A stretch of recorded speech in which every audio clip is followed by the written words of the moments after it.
Vamos lá, continuando a nossa aula.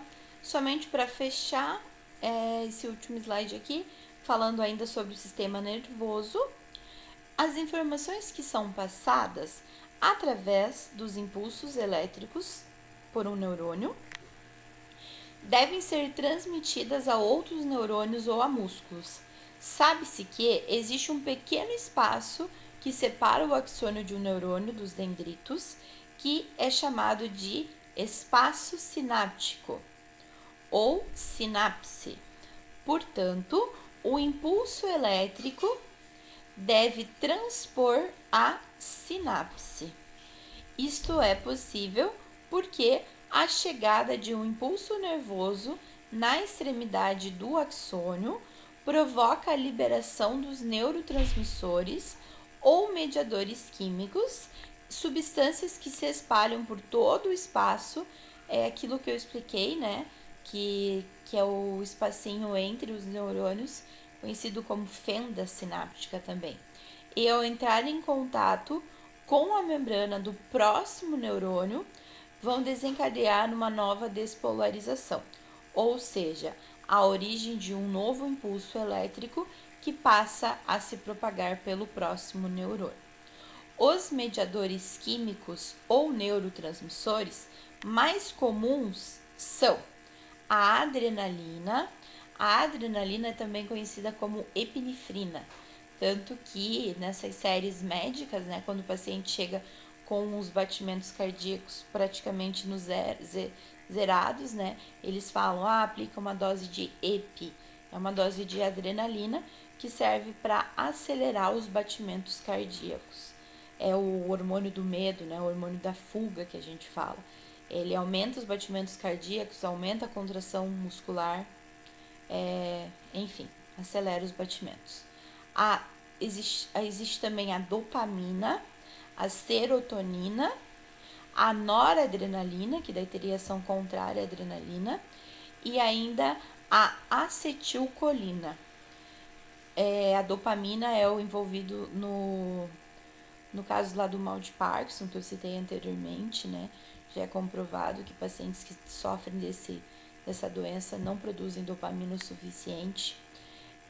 A acetilcolina, ela está sempre presente nas conexões entre os neurônios e os músculos. Então, aqui nós temos uma imagem que mostra justamente, né, o espaço, essa fenda sináptica entre os dois neurônios. Então, vai ter o estímulo causado por essa despolarização e aqui é muito rápido, mas ocorre o estímulo, que é o impulso nervoso ou impulso elétrico, e aí no caso ele ficaria perdido aqui, né, quando chega nessa fenda. Então, os mensageiros químicos são liberados e causam uma despolarização nesse neurônio, para que então a informação continue sendo levada e não se perca, né, nenhuma mensagem. Vou colocar novamente.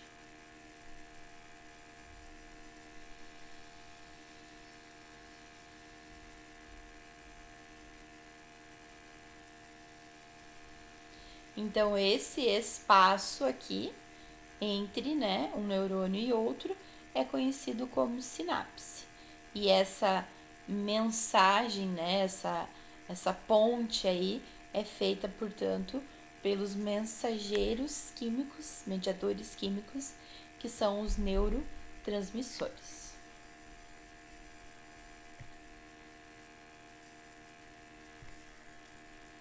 Aqui nós temos, na aula 37 e 38, um pouco mais sobre os tecidos.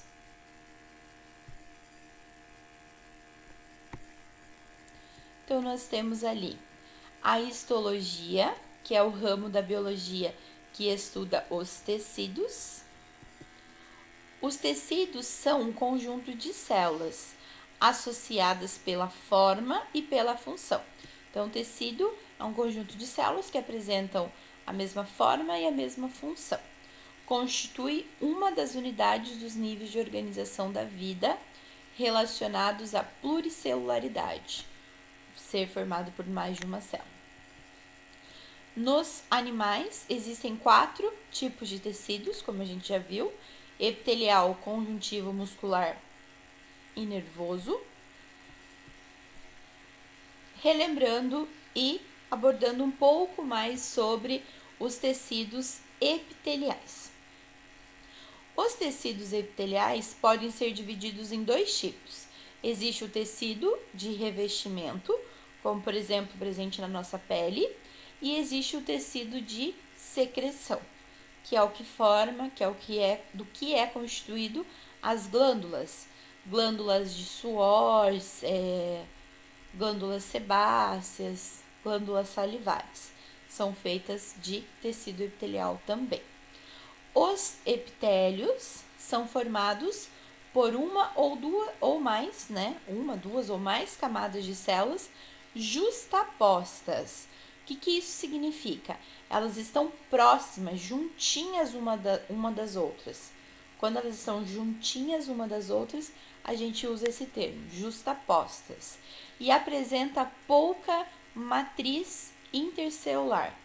E eles não possuem vasos sanguíneos. Então, podem anotar tudo isso que é importante.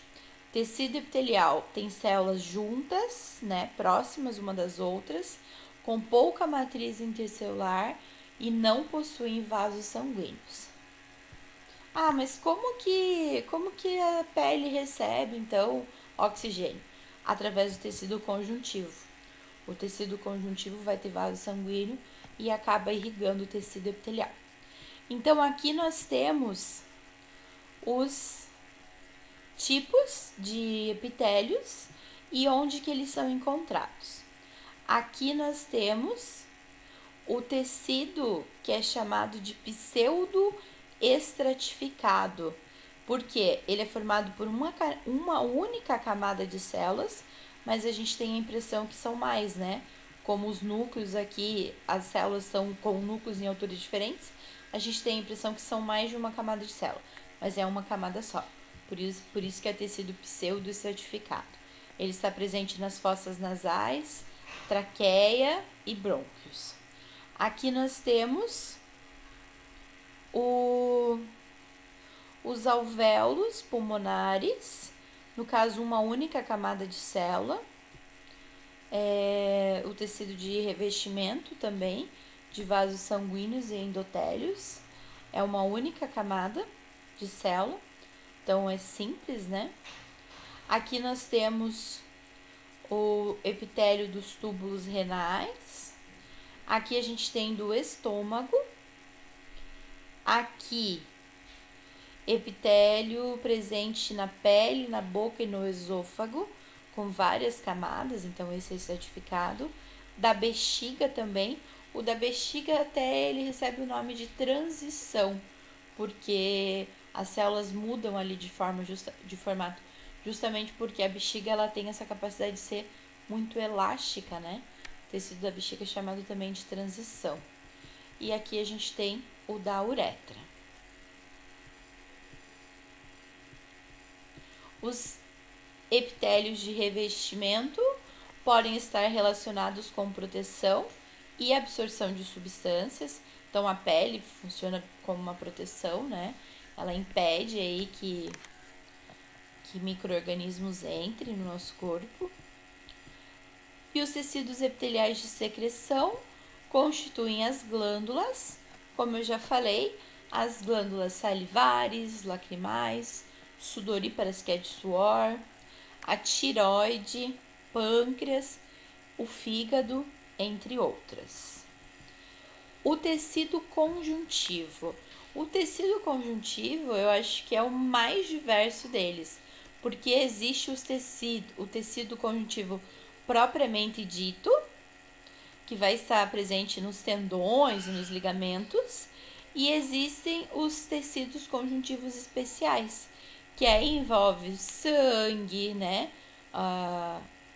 os formadores ali de células sanguíneas, o adiposo, o cartilaginoso, são vários os exemplos dos especiais. Como eu já falei, Os TCPD, tecido conjuntivo propriamente dito. Eles têm funções que estão relacionadas ao funcionamento geral do organismo, como sustentação, então eles sustentam, preenchem e fazem a ligação entre os ossos, ligamentos, ou ossos e músculos, tendões. Se for a ligação entre os ossos é ligamento, e se for a ligação entre o osso e músculo é o tendão. Mas tanto o ligamento como o tendão são feitos de tecido conjuntivo propriamente dito. A principal característica desse tecido é que eles apresentam várias fibras, né? Fibras elásticas que proporcionam elasticidade, obviamente, ao tecido. Nos tecidos conjuntivos, há um predomínio de matriz extracelular. Então, as células têm grande quantidade de matriz intercelular e presença de fibras elásticas, fibras proteicas elásticas, como o colágeno, por exemplo.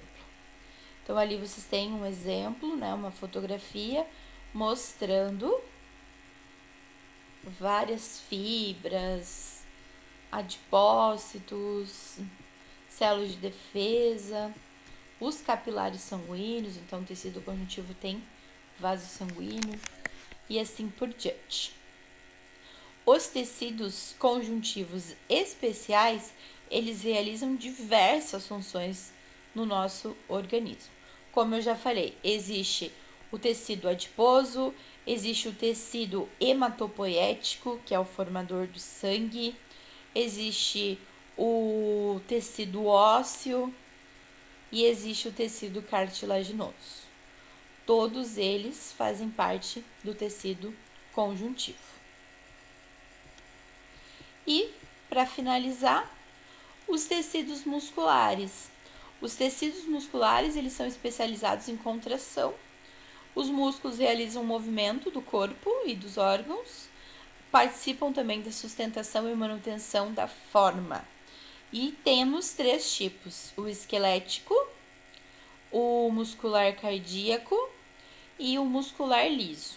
Inclusive aqui temos as principais características já de uma forma resumida.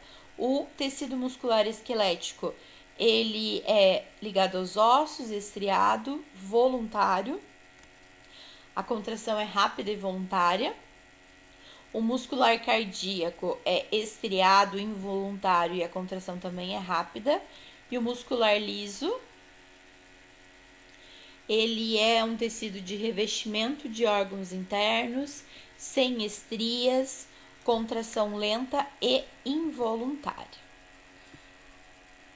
Aqui nós temos mostrando que a célula muscular cardíaca, né, é estriada, a célula muscular esquelética é estriada também, e aqui a célula muscular lisa daí sem estrias. As células musculares são denominadas fibras musculares. E eles se organizam, né, internamente formando as miofibrilas, como a gente já viu.